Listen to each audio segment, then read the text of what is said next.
Francine Shapiro Award, John Arthur.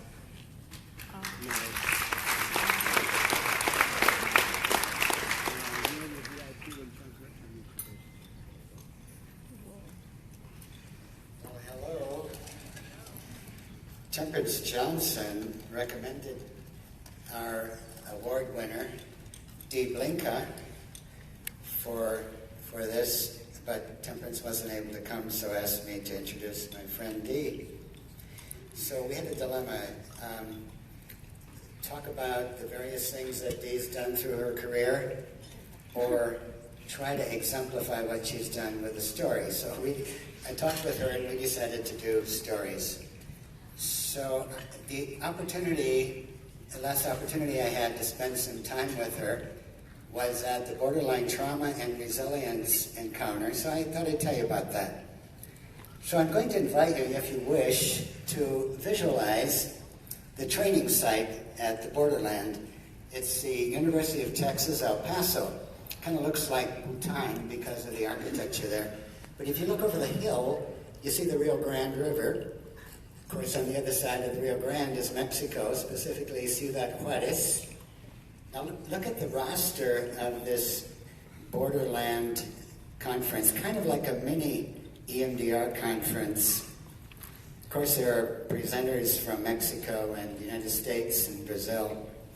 But look also at the themes that are discussed at this conference. It happened just 2 months ago, by the way. So there are themes of immigration, trauma, resilience, EMDR and intergenerational trauma, how to integrate Latin American traditions into EMDR methodology, international exchanges of best practices, cross-cultural skills, diversity, just kind of overlap with EMDRIA values as you look into it. And by the way, what began as a single event was supposed to happen and be over. It went pretty well, so now it's going to be an annual event. Next year, by the way, those of you already trained in EMDR might just have an opportunity to spend a half a day putting into practice EMDR using Spanish scripts under supervision. A lot of stuff going on there. Right after the conference was over, the team, but that's why Dee asked me not to talk too much about what she did. She would like to focus on the team instead. Right after the conference, they noticed a lot of attendees at that encounter weren't EMDR trained yet, so they immediately set up another training, and now there are several dozen more clinicians who will be practicing EMDR. And in the midst of all of this is Dee. The people on her team see her as someone who is, yes, inspirational, who spots needs, who reframes needs as opportunities, who gets together a community, and then becomes part of that. And that's the best thing I could say to introduce Dee. Maybe I can finish with this, kind of following up on what Michael said. It's kind of a thank you to Dee for doing your part, and the team. She's going to talk about the team. And thank you, Dee and team, for modeling the way and for reminding us that when we're ready, as Michael said, we'll do our part too. Dee Blinka, please continue with this.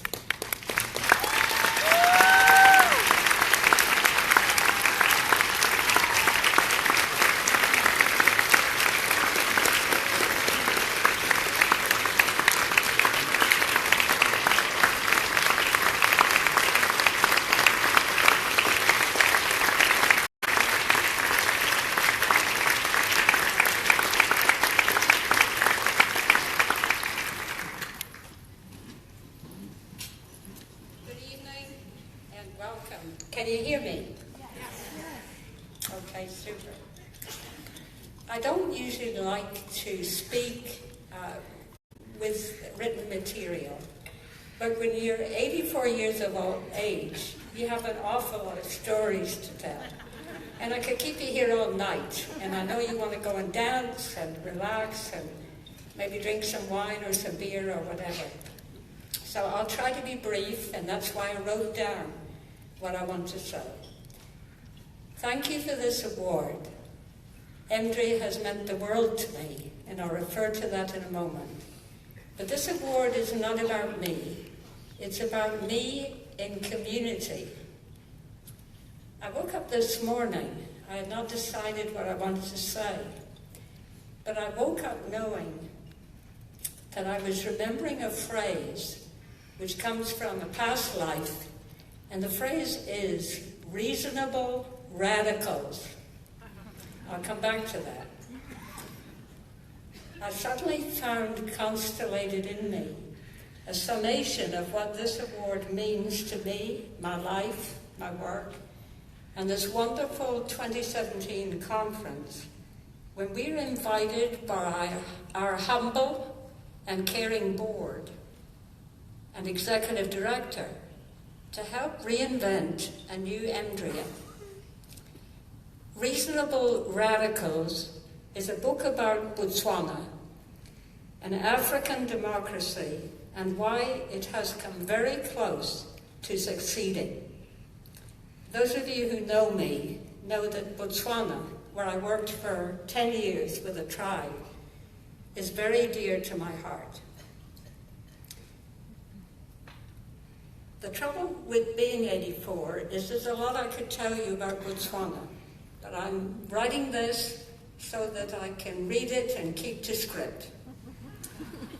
I submit respectfully that as we look at reinventing EMDRIA, we can be reasonable radicals, perhaps throwing out what we don't need anymore, or what no longer works, or what we don't really like that has developed and we think we can do better, but reasonably preserving what is endearing and is true to our original purpose, which I would suggest is to leave no one behind.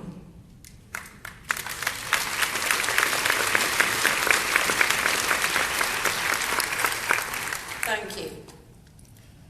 I personally owe the greatest debt to EMDR and EMDRIA.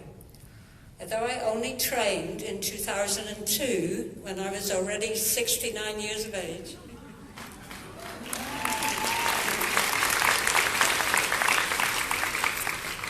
EMDR and EMDRIA helped me do my own work and make sense of what I now know is complex PTSD. And I could have told you that story, but that's for another time. I've been practicing since 1956, when I joined a friend who was very dissociative, and she didn't think she could go through the conference, or rather the training, the EMDR, what we then called level 1, level 2, and so I accompanied her to Austin to take her training.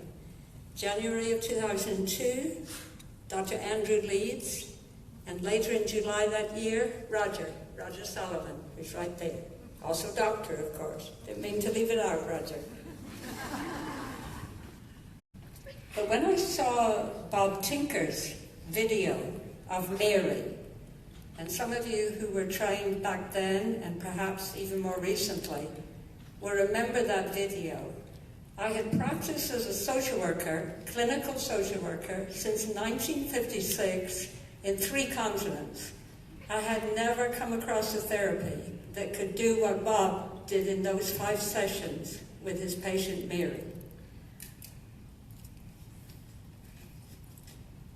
I saw it as an approach that no other therapy I'd ever encountered was able to do anything equal at all. But here's the point at which I come back to me in community. And I'm going to tell you one story. I promised myself I would do that and no more. But it's a favorite story, and it illustrates what I think we need to remember right now. In 1958, I was asked by an African chief who was coming to London for medical treatment, and he said, "Will you come to my country to bring the women of my tribe into the 20th century. Now, I often say, and I now understand why I say it, they brought me into the 20th century.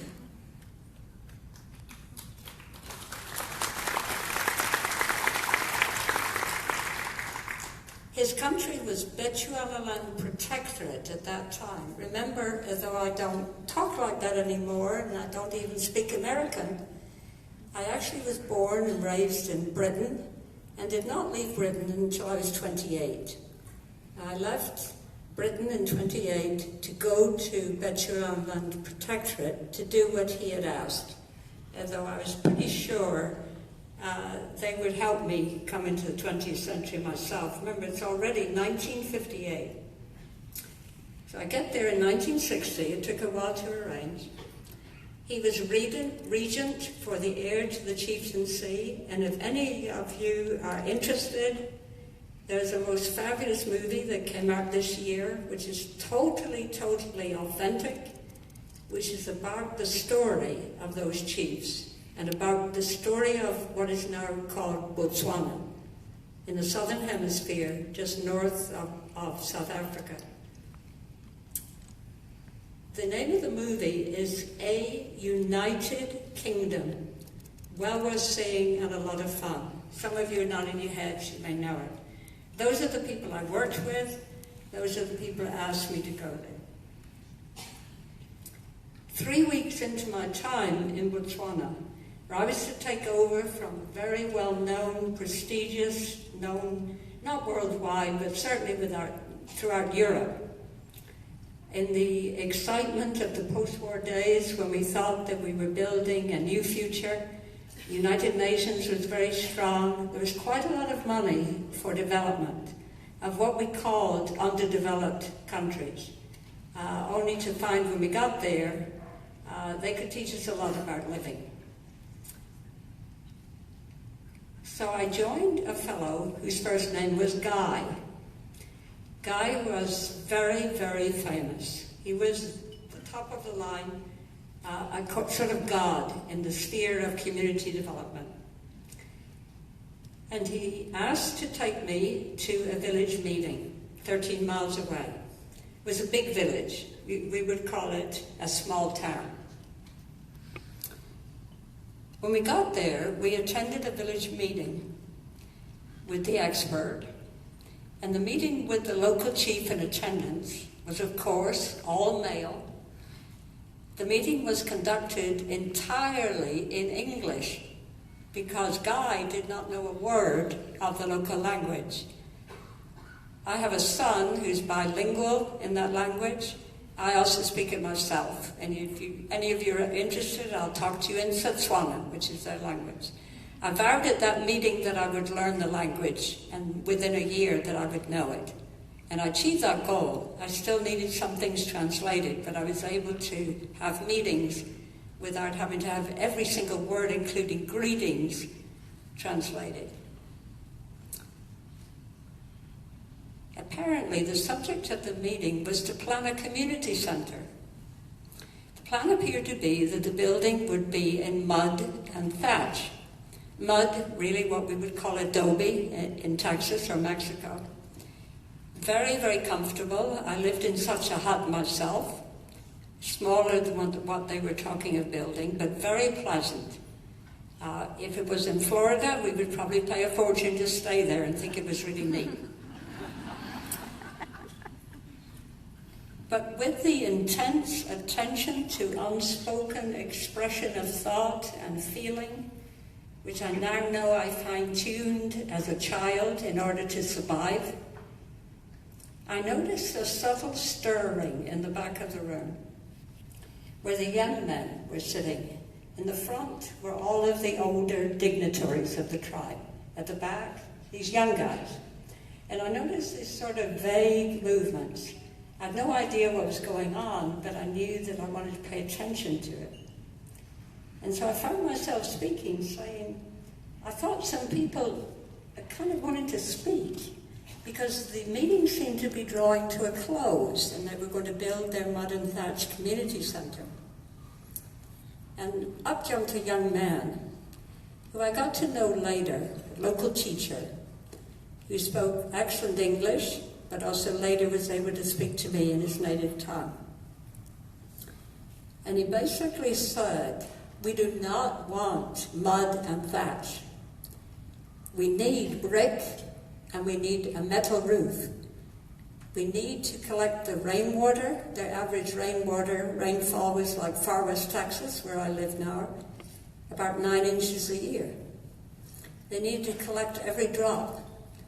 Furthermore, he said, lightning strikes so frequently here. Mud and thatch goes up in smoke in seconds. The consensus of the meeting then became, all the old men turned around, said, yes, we agree with you, that's what we want. So going home in the Land Rover with Guy driving, after about a quiet 5 minutes, and I figured what was coming, he said, I can't have you rocking the boat. I've already sent the plans into Oxfam. They're going to have mud and thatch. And I made what you might think was a mistake. And I said, so that was a farce. And he didn't answer. So the next few days, I thought, what am I going to do? I've sort of messed up, but I don't know what else to do. And maybe it was God, maybe it was the universe. But he got an urgent call from Hastings Banda, who was then a great leader, what was called Nyasaland, which became Malawi. And he departed, leaving me to continue the project. Within a year, we had built our community center with brick and with a metal roof.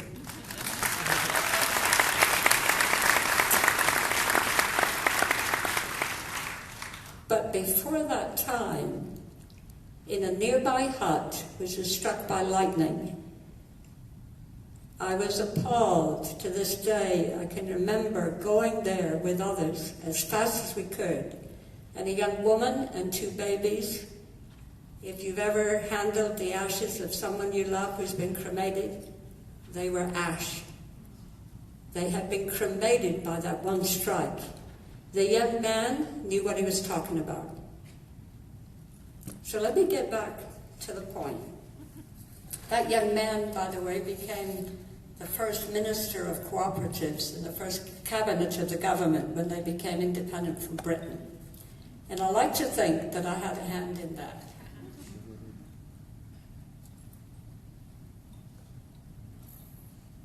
To come back to what I believe would change EMDRIA radically, yet reasonably, is first to understand the potential strengths that our regional networks have to bring EMDR into community awareness.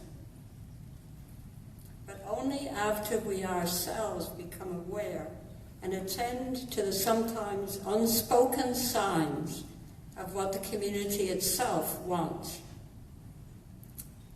Yet as regional coordinator, I started by asking Rick Levinson, who's an EMDRIA trainer and a good man, to bring EMDR training to the region. And then in the evening of the first weekend of training, which took place at the university where my husband, without whom I could do none of this today, as I'm not all that strong, he works there, and so we'd arranged that the training could be there, free of charge. And so our house is right next to the university. And so some of the attendees congregated back at our house and were sitting around the table. And within minutes, I was doing nothing, just relaxing. They said, we want to put on, just hold your breath, at that audacity, an international conference which would be trauma and resilience in the borderland. There is no way, as regional coordinator, that I could have even have thought of that. This is the versatility, as it were, of a natural community, if you can pay attention. Our work was just beginning, but they knew the direction that they wanted to go. And that reminds me of Gandhi, who used to say, I have to hurry, I have to catch up with my people. Sometimes if you listen to the people, they're way ahead of you.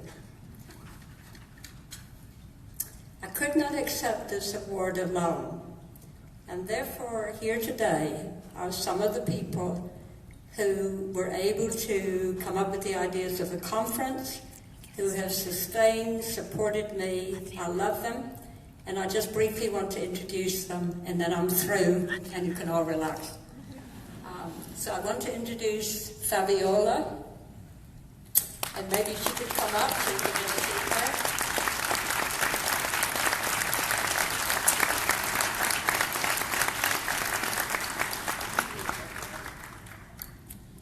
Fabiola will take over from me as regional coordinator in about a year. She's got a way to go, but it makes no sense to have the regional coordinator for Far West Texas, especially for El Paso, where she lives, which is one of the most important parts of that borderland area. By the way, it's only an accident that a river runs through El Paso and divides Ciudad Juarez. They really are one city, 2.5 million people. And I have a dream that one day EMDRIA might add that city to the list of cities that you visit from time to time for a conference. Fabiola, Fabiola, about 10 years ago, maybe longer, worked hard to start the Professional Counselors Association of El Paso. She's an EMDR trained, about to be certified clinician. She'll be my consultant in training, one of many. And she's going to be an approved consultant, and as soon as she's got that, I'm handing over, because it needs to be someone who speaks Spanish.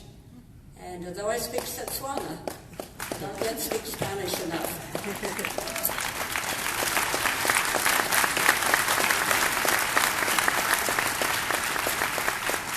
And as Fabiola gives up her volunteer work that she has done in addition to being a professional seeing clients, and now as an EMDR therapist seeing clients, she has Michael, who I want you to meet, who's president-elect of that association.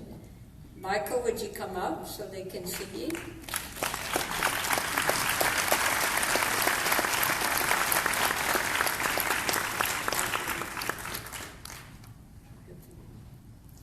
Michael was the one who said that we needed to bring the professional association, which is the one that I'm talking about, that they lead, but also that I needed to bring the Psychology Association, EPA, El Paso Psychological Associates, together.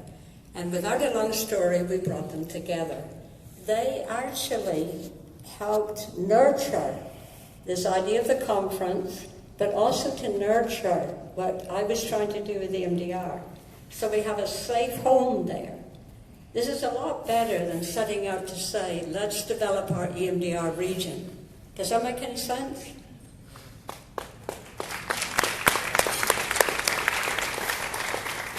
That's what I think we do overseas. It's what I did in Botswana. It's why it worked. And I think it works here. Maybe not in every community, but it darn well works in Far West Texas. And so about a couple of weeks ago, this guy was able to train, did weekend 1. Fabiola was able to audit for no charge, so she could go through her training again to refresh. And 44 newly trained EMDR therapists came, got trained. 11 came to audit, including Fabiola. And basically many of those 44 said, I came because I went to the conference, I heard about EMDR, and I thought, I want to train in that. How about that?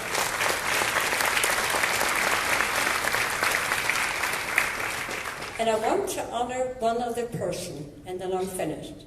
because we stand on the shoulders of those who went before us.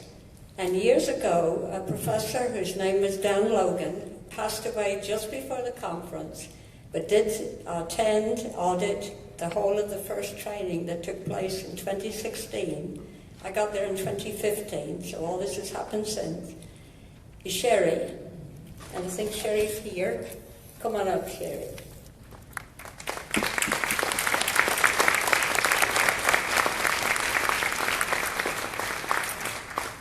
Sherry was a person who carried on a tradition that Dan Logan, professor of psychology, who trained many, many young counselors, she carried on the tradition of bringing that cohesive group, they were already cohesive, to bring them together. So that when we looked around in 2016, how can we get people to come to train? Sherry found half of the group who came. We had 32 that first time. Now we don't have to worry about bringing people in.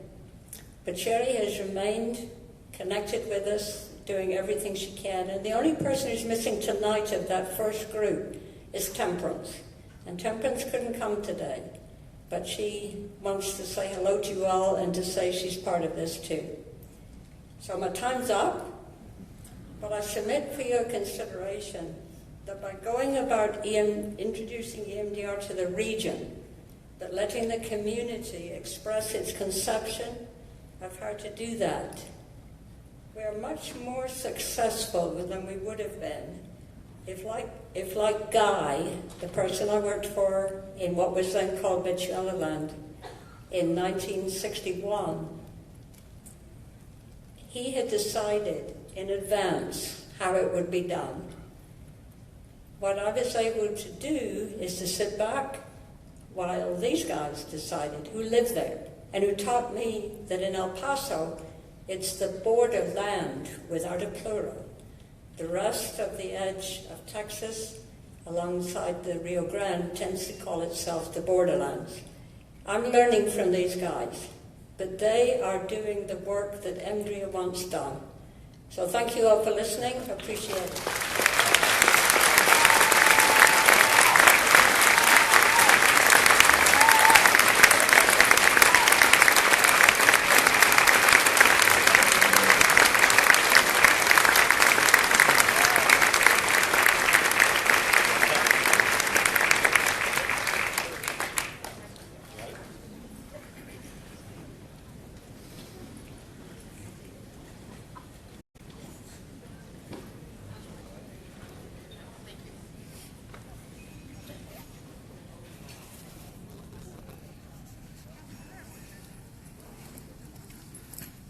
We're now privileged to hear an update about the EMDR Research Foundation from Wendy Friday.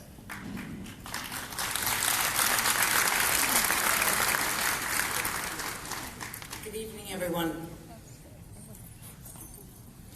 I think we're supposed to be having some video that's going to be running any moment. Oh.